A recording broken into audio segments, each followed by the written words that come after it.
Friends जय जगन्नाथ। आज आम बनवा आमर ओडिशा जमी बनाती गुआर राई तो से गुआर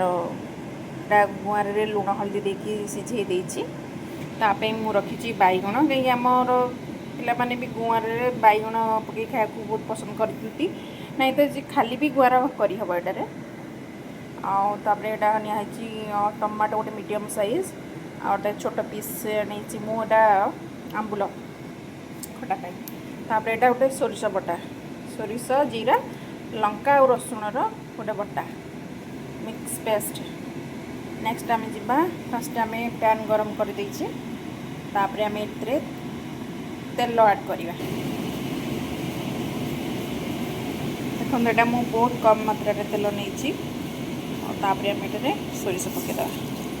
तो मुझे टे ढाँकी देली सबुआड़े सोरिष पकड़ी सोरिष फुटिगला तापरे आम पकईदा बैगन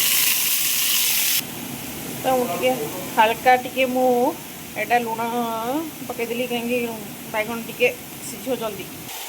तापरे मुझे सिझाई रखी गुआर को पकई दूसरी मुझे एमती टमाटो को पकई देकी आम घोड़े दबा टे समय ता भितर बैगन टमाटो गुआर सब सीझी जाए आम घोड़नी काढ़ी देखा टमाटो पूरा सीझी जाए बैगन गुआर सब पूरा सीझी जाए आम हलदी टे पकईदे एवं आम 2 चामच सोरिष बटा पकईदे